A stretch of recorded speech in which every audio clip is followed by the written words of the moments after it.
And I would like to call our colleague from the University of York, Dr. Matthias Morys, who also, I regret that he couldn't be here neither. But on the other hand, I am glad that he could manage to give his lecture by Zoom. His subject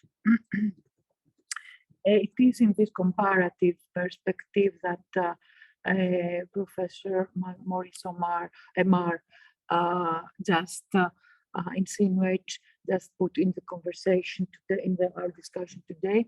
So his subject is about interwar economy and financial experience in a regional perspective, and his focus is on the Southeastern Europe, which is actually the topic of his research. So Matthias. So thank you very much for having me here, and thank you very much for this kind invitation. I'm terribly sorry I could not make it to Athens.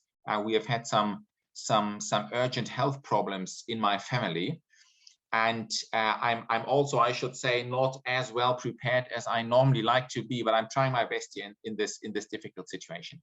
So what I'm trying to do is I'm trying to focus on a specific question in a regional perspective, and that is to say a little bit about the experience of the 4 large Balkan countries with respect to the interwar gold standard. So this is Bulgaria, Greece, Romania, and Yugoslavia. And I will try to highlight some commonalities, but also try to show some differences.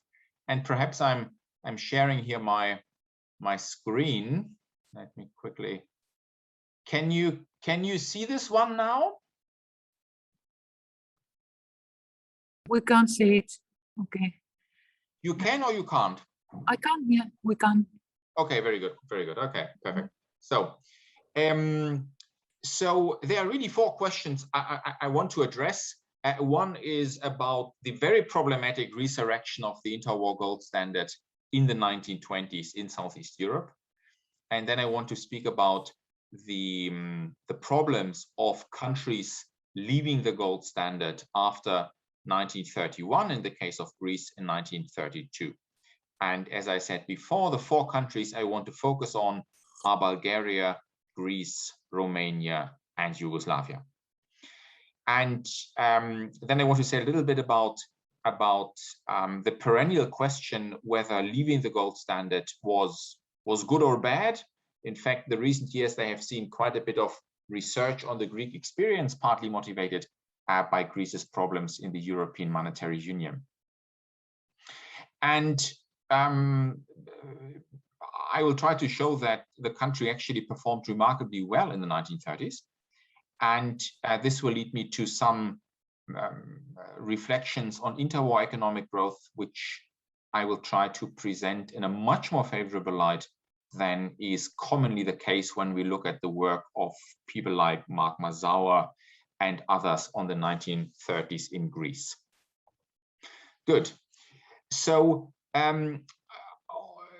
there is a big story on the resurrection of the gold standard for the global economy, and then there is a separate bit for the 1920s in the Balkans. Now, the second part, actually, I've been one of the people publishing quite a bit on that over the past 10 years or so.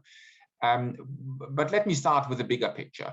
So the big picture is that the resurrection remained incomplete. It was basically done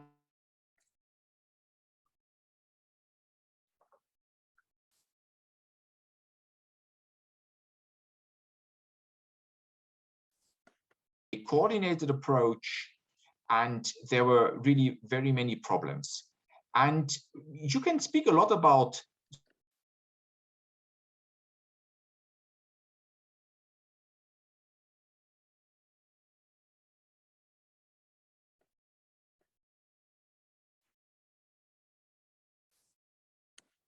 the point made by Keynes in the 1920s, and that is that the gold standard mentality of the pre-World War I period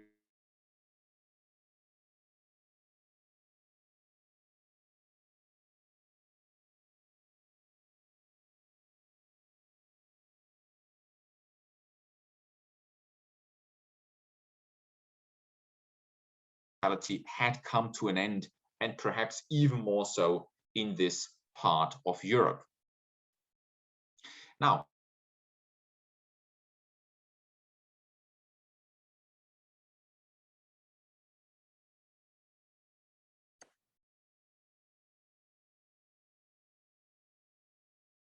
countries devalued compared to their 1914 parity, but actually that devaluation was no.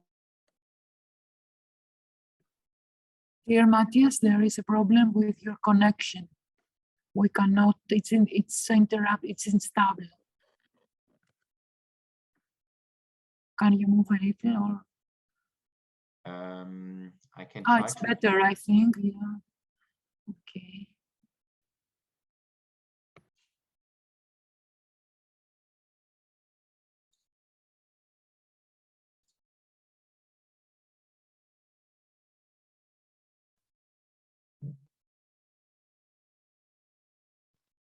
Can you hear me now, Katerina? I hear you now. I can hear you. Okay. Can you hear me? Can you see me? Yes. Yes. Yeah. The problem Yes, is yes. this. The problem is this that you stop every 3 sentences. Okay. Okay. Well, It's let's. but now it's okay, I think. There are interruptions in translation. Yes. Yes. Now it's better, and we can continue. Okay. Very good. Thank you. So I think in Southeast Europe you really have 4 additional burdens. So the first one is these countries devaluate very strongly in the 1920s. In fact, all countries in Southeast Europe devalue by more than factor 10 compared to the pre-World War I parity. And one of them, I don't remember which one, actually it devalues by factor 30 compared to pre-World War I. So if you think that the idea of reconnecting to gold was actually to stand for the stability of money, then of course reconnecting by devaluing with factor 30 does not really uphold the promise which you try to reconnect to. And I mean, this is due to for many reasons. So these are countries which traditionally have had weak public finances. That doesn't help when you try to resurrect gold. The devastations of World War I were particularly large in that part of the world. In the case of Greece, you not only have World War I, but you also have the Greco-Turkish War. So you have all sorts of things coming together. And while all countries reconnect to gold, there is a sense that the connection is not quite as strong as, let's say, for France or for Belgium, other countries which devalue, but regain a stronger element of commitment. And that also means that these countries actually reconnect very late. They reconnect in a last and third wave between 1928 and 1931. There is actually the rather unique case of Yugoslavia, which reconnects after the onset of the Great Depression, in part to avert the Great Depression, which of course doesn't happen, but that was apparently part of the motivation which they had in 1931. A third point is they reconnect to stable exchange rates, but they introduce all sorts of small things which actually don't chime well with the concept of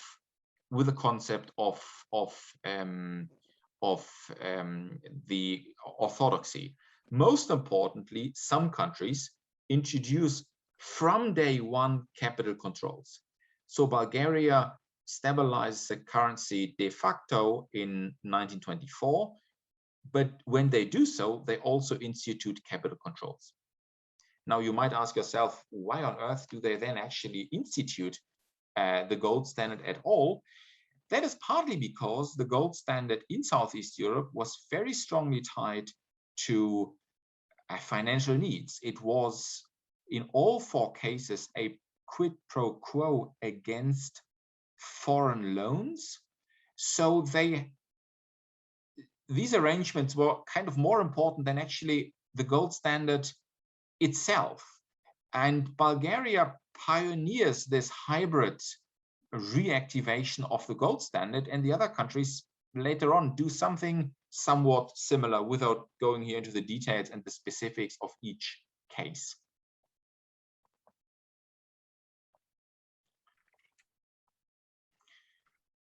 Good. Now, the breakdown of the gold standard, the breakdown of the impact of the Great Depression was, of course, very severe everywhere. I don't want to go here too much into that. This is more a slide on what other countries experience. But I think the main point I want to make is this.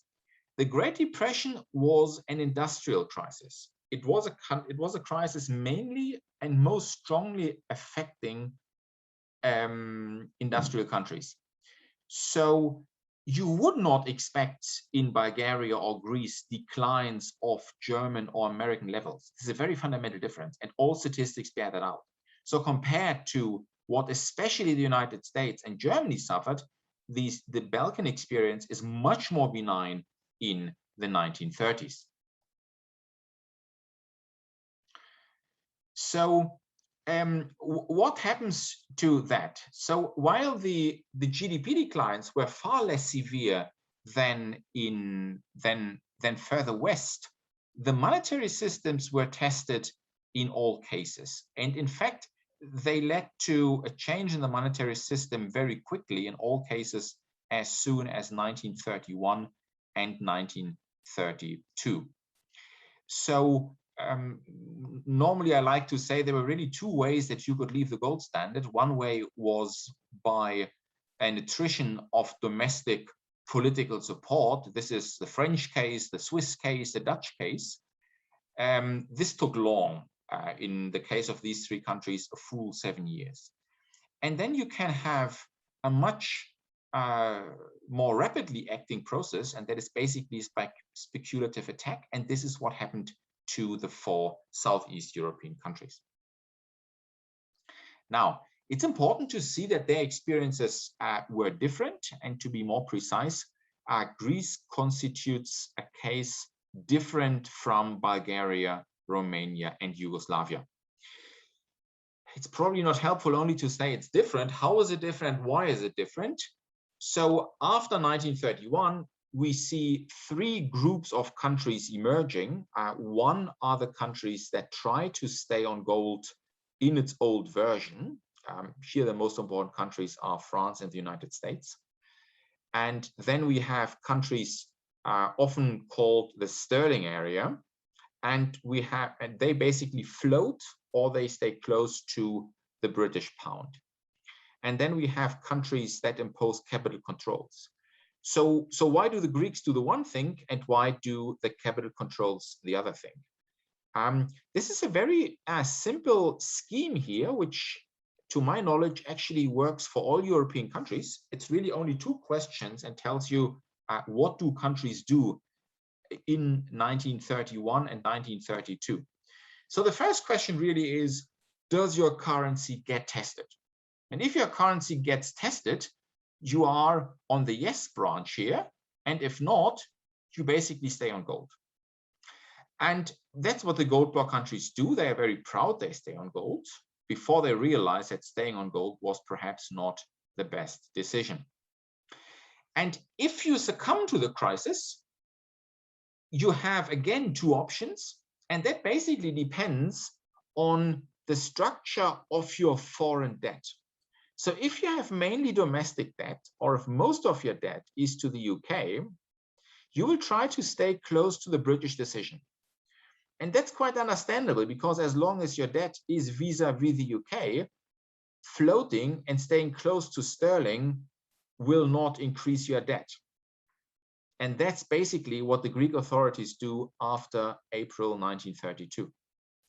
Whereas in the other countries, the debt pattern is very different. It is typically oriented towards France, and France happens to be on the gold block. So they are very worried over letting the exchange rate float. They think they can't do it. This has been very well researched for the case of Bulgaria. So they impose capital controls instead. So what we see in Southeastern Europe is that sort of the Greeks, they follow the English way, and the other three, they follow the capital control experience, which is the standard experience of countries in Central, East, and Southeast Europe. Good. Did that help? Was the Greek experience actually any good in the 1930s?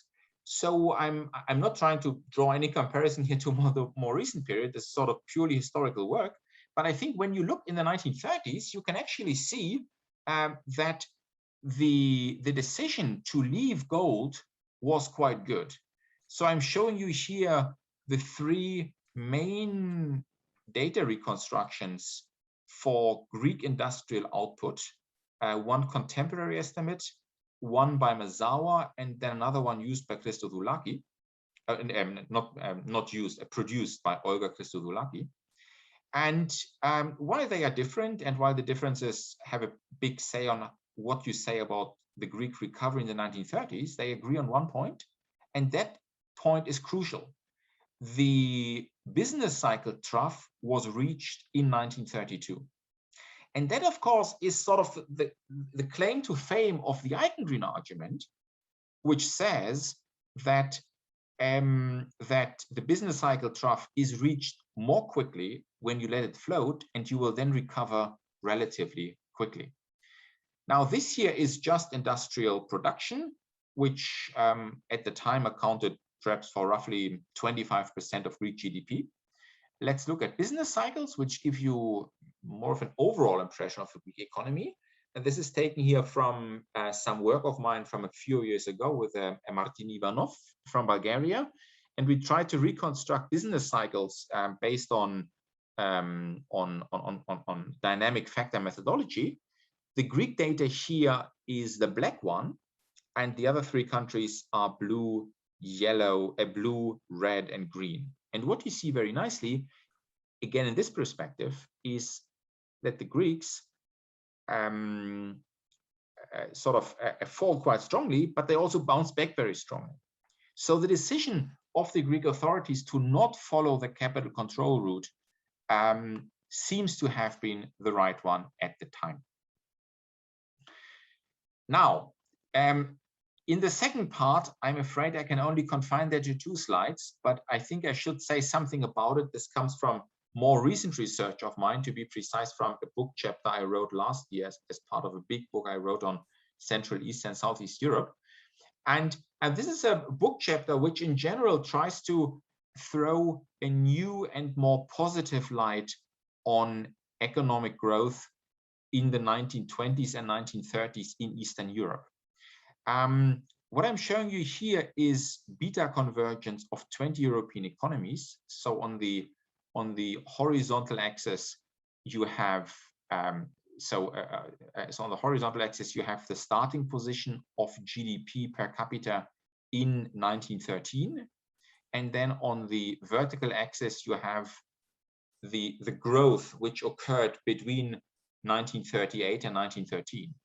And when you look to the top, actually the country that jumped the most from all these European countries is Greece.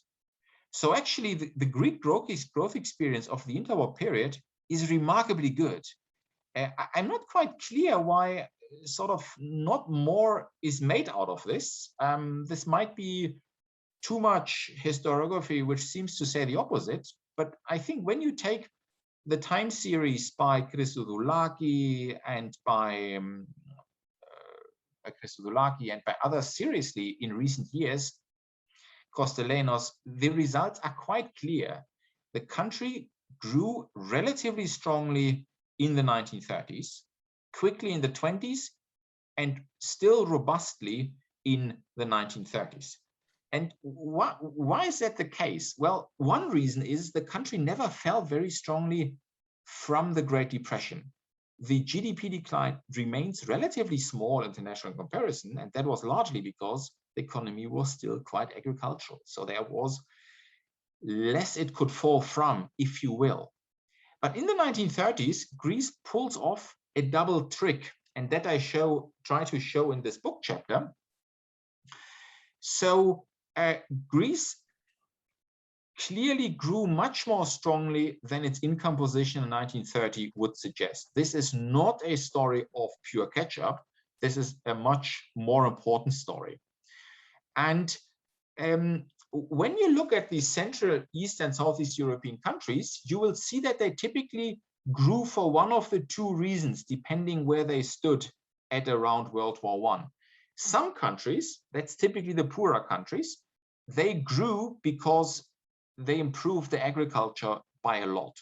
So here the best example for that would be Bulgaria. So the Bulgarians largely grow because they improve their agriculture. They switch from what is often referred to an extensification to an intensification of agriculture. And other countries that were more advanced, like Hungary, they start to industrialize in a meaningful way. And they largely do that by moving into light industries that are often, but not necessarily connected to food production. So sort of they move one step on in their growth experience. And Greece pulls off the following. It's about the only country in Eastern Europe that actually grows based on both. It improves its agriculture, and at the same time, it gains a meaningful industrial sector. So what I think would be really good, perhaps as part of this network or as part of something else, is to think a bit of a reassessment of the 1930s growth experience in Greece. I think for some neighboring countries that has been done. Martin Ivanov has done that for Bulgaria already. But if I just look at the data, I think a lot could be done and a lot should be done to gain new perspectives here. Thank you very much. Thank you, dear Matthias, for this stimulating. Please, please, because you're the next, so please. No? And so thank you for this very stimulating presentation that puts a lot of questions about the Greek case in the context of the of the Balkan states, let's say, and it's very also it was very instructive in terms of comparison, which is a very main topic of this research. So for me, I would like to leave the, as it concerns, I would like to leave the floor to the audience, digital or present physically here, because, okay, I think that there are questions to be asked. I would only for my turn, I would only like to underline the fact that the monetary devaluation in Greece after 32, in fact, has a strong impact on the data of the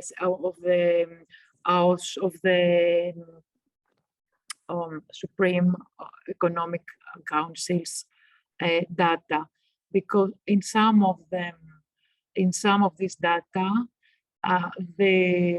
there is not counted the index, the price index, or the inflationary indicators. And we think that there is a huge development, which is not, in fact. Some of the data are in gold drachmas, as we said before, in stabilized drachmas, or even in drachmas of the 19th century, gold drachma, but others are in the 32 drachma or 33 drachma, which is not at all, because as you said already, the currency was seriously devaluated 1932 and in continuous like in this way until 1936, when we have an effort to stabilize currency connecting pegged again with the sterling, but importantly devaluated. So this must be also taken into consideration precisely concerning agricultural improvement, because from the statistical data of the Agricultural Bank of Greece, we can observe a huge augmentation, a huge extension as concerns rural investment in comparison to the 20s, but this is not in fact a reality, as currency was devaluated, and this was not counted in the logistics of the bank. And another aspect also about rural modernization in Greece, this was financed by the Link of Nations, because it was financed in partially. The rural establishment of the refugee took place by the Link of Nations and by the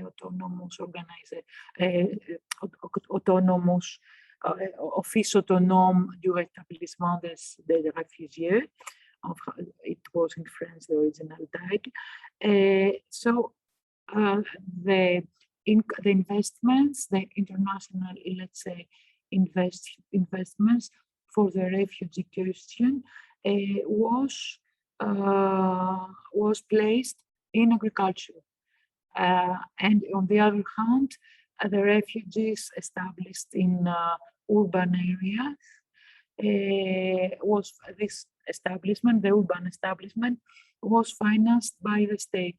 So concerning the rural modernization, there is also this aspect of the international investment in the rural Greece in order to absorb the excessive refugee population that after the forced exchange of population between Greece and the Ottoman Empire. So this is a rather interesting, I think, aspect concerning the comparisons, precisely, because Bulgaria also received loans, as Greece received loans for the rétablissement, it's the term, re-establishment of the refugees in Bulgaria, which it was a voluntary transfer of population between Greece and Bulgaria, but for demographic also reasons, they had this loan from the Link of Nations.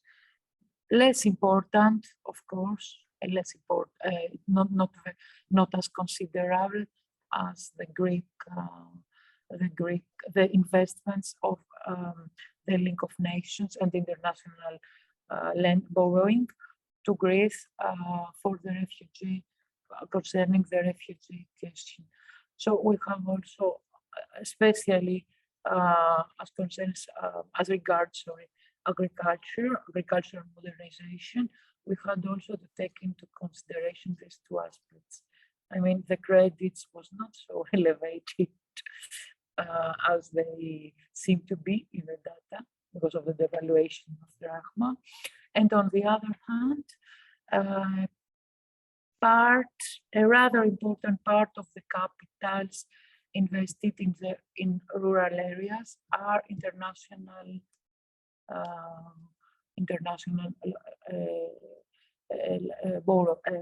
lending. Actually, it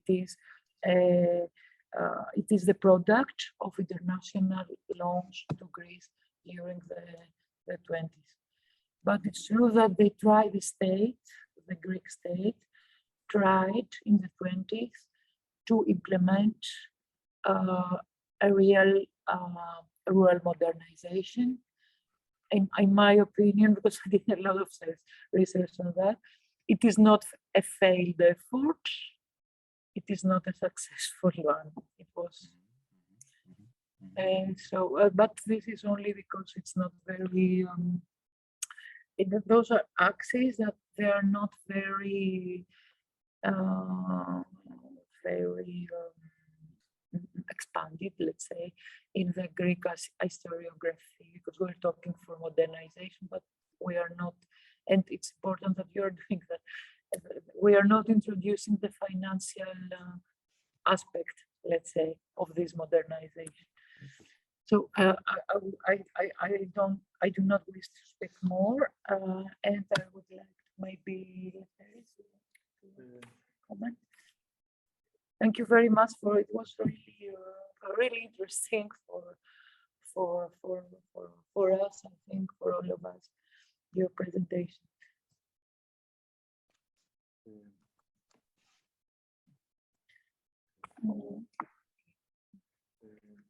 Okay, we had a very interesting presentation, no question about it, and overlaps with mine that I'm going to present next.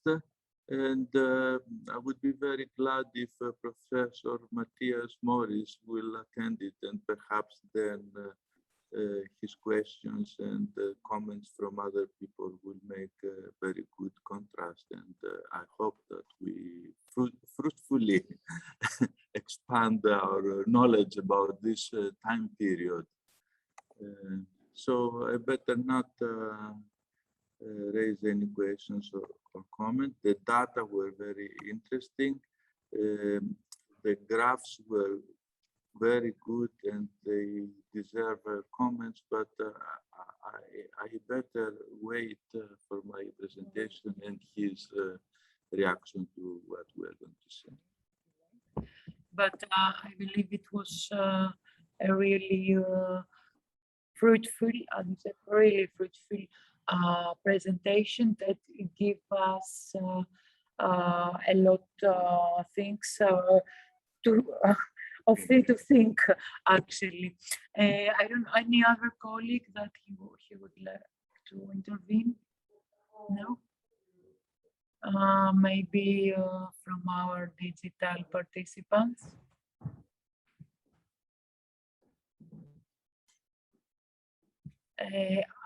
If I may, I would like to add that it is very interesting, this comparative perspective that we know also from your past research. But I've noticed that if it is even more fruitful, let's say, your recent research. So it is, it gives us also thoughts about comparisons with our neighbors, Balkan neighbors, I mean. So thank you very much, dear Matthias. I don't know if you want to. I would ask maybe you give. Matthias is back. When Matthias is back. Yes. We can't hear you, Jürgen. Ah.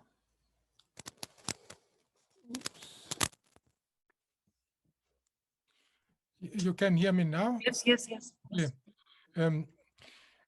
I'm not quite sure about the figures because I can't enter my presentation, but I want to know, I can't see that the growth rates in the 1930s are that different from other European countries. Maybe I think the US is not so good, but I think the other growth rates are very close together. If I look on my my presentation, which I didn't show in my talk, but so I want to get some information how Matthias looks at these figures. I think it was his argument that these East European countries grow better than the Western Europeans.